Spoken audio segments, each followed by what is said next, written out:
Welcome back. In this video, we're going to look at how we can widgetize our theme. This is the process of implementing widgets and also widget areas. These widgets are simply a self-contained area that performs a specific function. For example, we're going to create widgets for our sidebar in the blog section. We're going to create these blocks, such as the archives and our categories. This makes them more customizable for the administrator, since widgets can be moved around, added, or even removed. If we go over to our dashboard, and then down to the appearance, if we hover over this is normally where we can find the widgets option, but it's not there.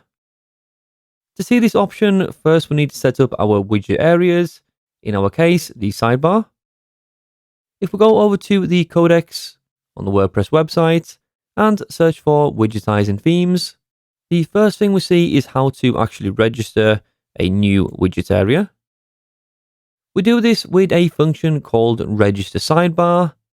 This function is customizable, so we can use the same elements and classes we already have in our sidebar to preserve the bootstrap appearance and layout. We do this by changing any IDs and classes for the title and also the widget area to match our current sidebar. Let's begin by copying this section, everything except the PHP tags. This is going into the functions.php, so we don't need to add these since we already have them included. Let's open up the functions, and then right down at the very bottom, paste this in, still within the PHP tags. If we open up the sidebar.php, we see that each section is surrounded with a div with the class of padding on the y-axis of a value of 3. So let's go and add this in the functions. We can do this with the before and after widget section. We already have a div in place, so all we need to do is to add a class. And this is our py-3 class. We already have the closing div, so that's fine.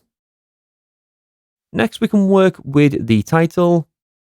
Again, in the sidebar, this is a level 4 heading with a class of font italic.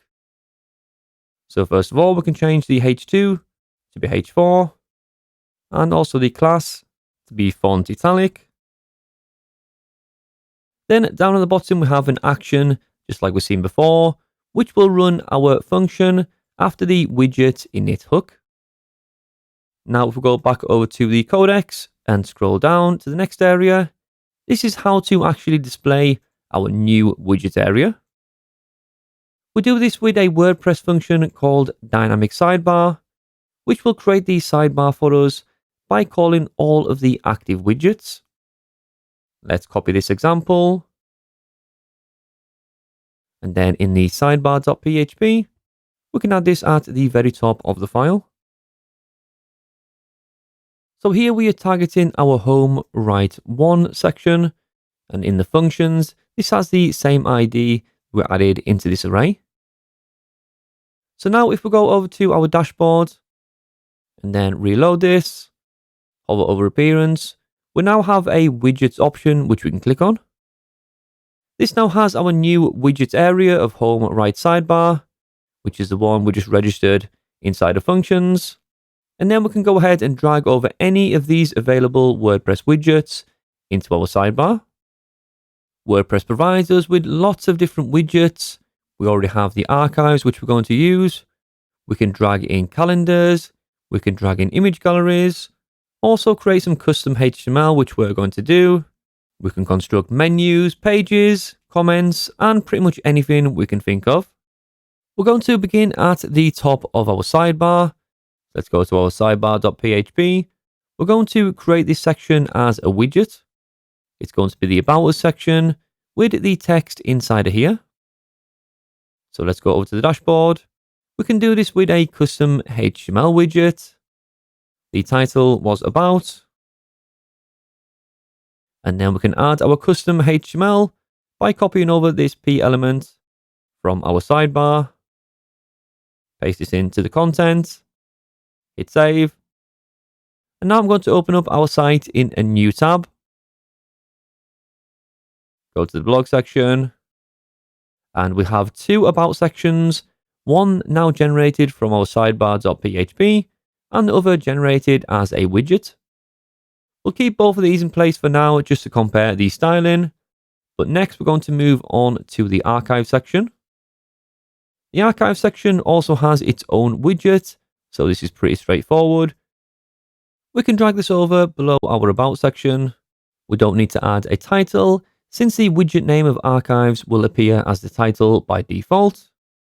So all we need to do is to reload and now have an archive section. The CSS looks a little bit different, but we'll come back to this in just a moment. Next, we can drag over the categories, which is also a widget provided by WordPress. Drag this over below the archives. And our categories now appear. The last section is the followers section down at the bottom. And again, this needs to be some custom HTML. If we go down to our sidebar.php, to the followers section, we can copy all of the I elements from Font Awesome. And then we can create a new widget area, which is custom HTML. Drop this in at the bottom. The title was followers. Paste in the HTML and then save this file. And there we go. The next step which I'm going to add is a search box. This search facility isn't currently part of our Bootstrap template, but since WordPress provides this as an easy to use widget, it makes sense to add one of these in. I'm going to drag this over just below our About Us section. So add this in and refresh the browser, and we have a search box now as a widget. If we do a search, let's search for lorem. You'll find all of our blog posts with the word lorem inside. Let's try number 5 for blog post 5. And this works because we have our blog posts and the 1500s in there. Let's try offers. And we get no posts matching our criteria. We will come back to this very soon when we create our own custom search box. So for now, I'm going to move on to the styling for the archives and the category section, just to make this look like our existing sidebar. Let's open up our custom style.css. And we need to go down to the bottom of our regular styles, outside of our media query. We can target the widget area, which is a class added in by WordPress.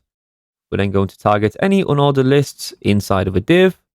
We can remove the bullet points with list style and set this to be a value of none.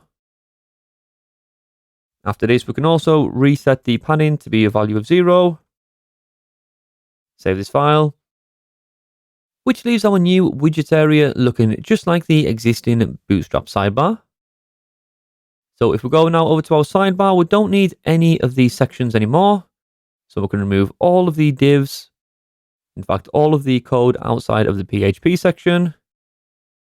And now we should have one sidebar on its own.